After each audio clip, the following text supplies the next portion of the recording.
பிரியமானவர்களே, இயேசு கிறிஸ்துவின் நாமத்தில் உங்களுக்கு என் அன்பின் வாழ்த்துக்கள்.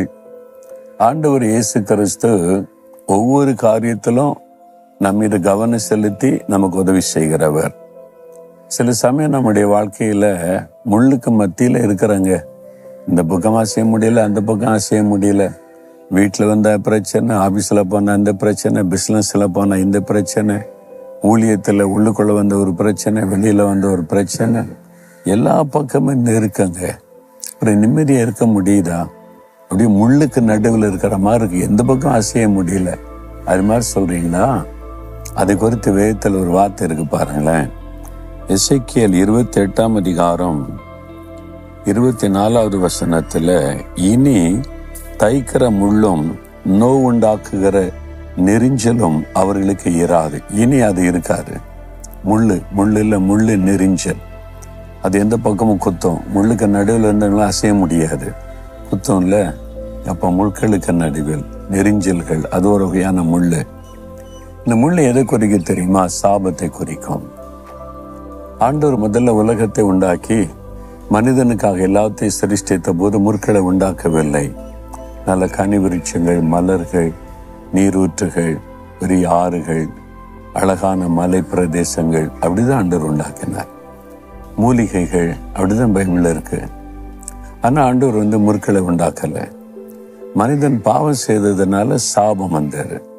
அந்த சாபத்துலதான் முற்கள் முளைக்க ஆரம்பித்ததுன்னு வேதத்துல பார்க்கிறோம். அந்த முற்கள் சாபத்தை குறிக்கும். முள்ளுக்கு நடுவில் நான் இருக்கிற மாதிரி இருக்குது, எல்லா பக்கமும் குத்துது, என்னப்பா வாழ்க்கை நினைக்கிறீங்களா? ஒரு வகையான சாபம் உங்களுடைய வாழ்க்கையை சூழ்ந்திருக்கலாம். இந்த சாபத்திலிருந்து நமக்கு விடுதலை கொடுக்க இயேசு சிலுவையிலே சாபமானார், அவருடைய ரத்தத்தை சிந்தினார்.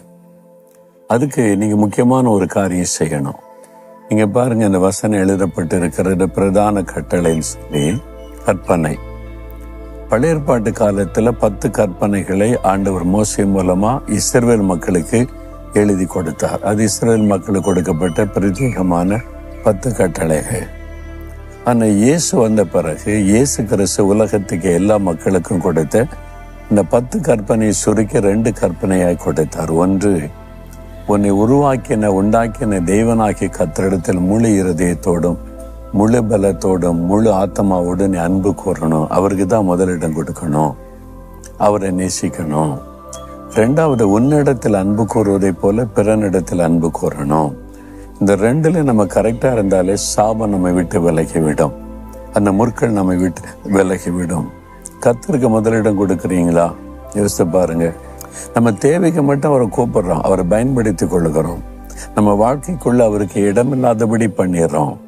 அப்போ கர்த்தரிடத்துல முழு இருதயத்தோட அன்பு கூர்ந்த, நீங்க தான் எனக்கு எல்லாமே, நீங்க இல்லாம ஒண்ணு இல்லை ஆண்டவர். என் பிசினஸ்ல நீங்க இருக்கணும், என் குடும்பத்துல நீங்க இருக்கணும், ஊழியத்துல நீங்க இருக்கணும், என் வேலையில நீங்க இருக்கணும், என் லைஃப்ல எல்லாவற்றிலும் நீங்க இருக்கணும். உங்களுக்கு தான் முதலிடம், உங்களை தான் நான் அதிகமா நேசிக்கிறேன்.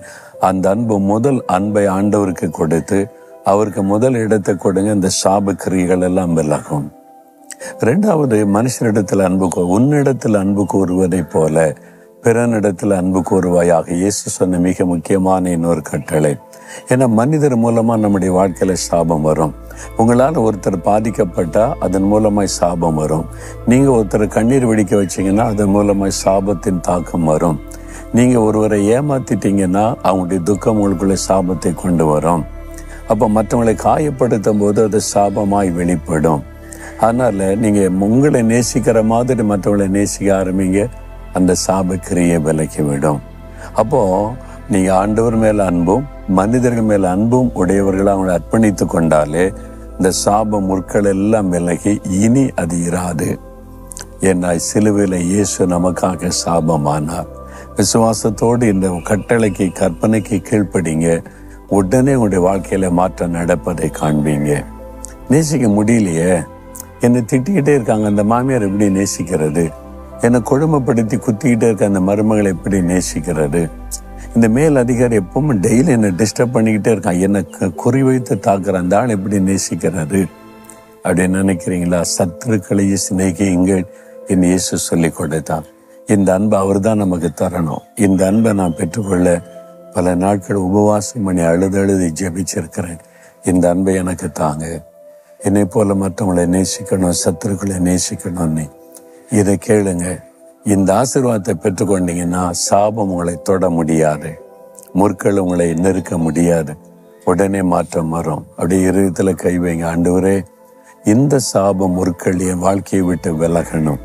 அதற்கு முழு இருதயத்தோடு நான் நேசிக்கிறேன். நான் மற்றவர்களை என்னை போல நேசிக்க ஒப்பு கொடுக்கிறேன். அந்த அன்பை எனக்கு தாங்க.